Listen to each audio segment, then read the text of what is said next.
Now I'm using a 3/4 to make a very, very, very, very small peach cobbler with 1 can. When I say small, small, I'm going to drain this. Drain the juices. Because I don't want none of that syrup. I don't want none of their syrup. I'm going to make my own syrup off of this. I'm going to dump this in this 3/4 bowl. Set my cans aside. And I'm going to slice these down because they're into smaller pieces.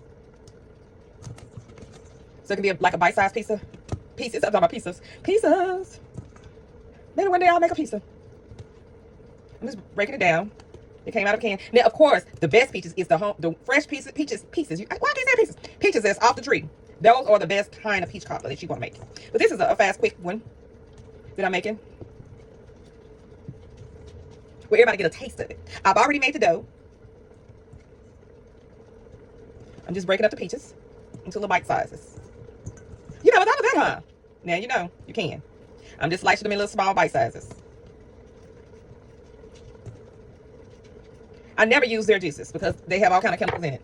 Now the next thing I'll do, I'm going to add sugar. Sugar is what makes the syrup. So this is 1 can. So I'm probably going to use probably a cupful. The sugar kind of hard, so I'm trying to break it up. I'm using probably about 2 cups of sugar. Okay, for that 1 can. And I got my nutmeg. Some people don't like nutmeg. You don't have to put nutmeg if you don't like nutmeg flavor. But this one I am. I usually don't, but I'm going to sprinkle a couple of them in there. But I'm definitely going to put my cinnamon in here. So that was probably about 2 tablespoons of nutmeg. Next thing I want to do is cut up my butter. I want to cut it up in little bits. See, that peach cobbler didn't take that long. You cut it up in 4s or thin slices, as long as you have butter in there. It's all in the flavor. This is a homemade peach cobbler. So the only thing that's not homemade is the actual fruit, because they didn't come off directly fresh off the tree. That's the kind my mother used to make. We used to have a peach tree in our backyard. We used to have 3 of them. Oh, they would grow in abundance, but she had to remove them because she had to think about the next door neighbor's foundation. Peach cobblers don't take that long to make the ingredients. It just goes by your speed. So that was probably about a half a stick. So I'm going to set this aside. And what I'm going to do is the corning dish, I put it in.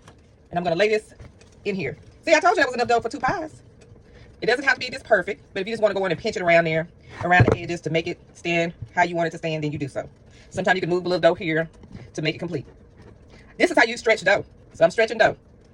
Now this peach cobbler does not have to be perfect shape because all I'm doing is dumping. Normally, the only thing that I normally do is I usually let my ingredients sit for like a day or 2.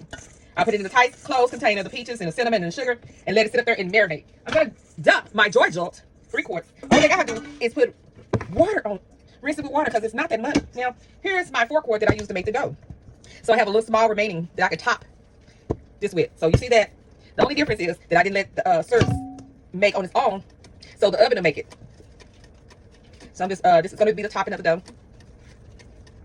I'm just kneading a little bit with my finger. Sit that over here. Make sure I have enough flour on the cabinet. And so what I'm going to do is roll it. Roll it out as much as I can. I ain't not making that one thing out of 2 little pies. Ain't that something? Because I was limited. Because just because I didn't have enough peaches. Because normally that little size, it can hold up to two cans of peaches in that dish.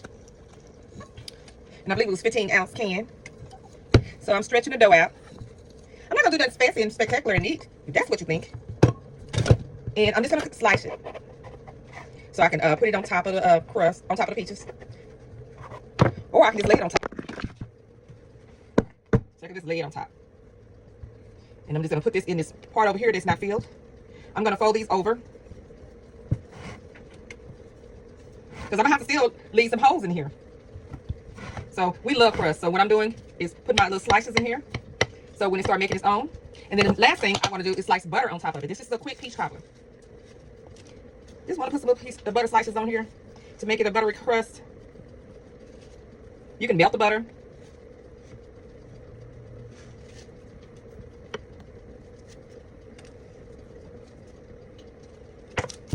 And then I'm going to bake it.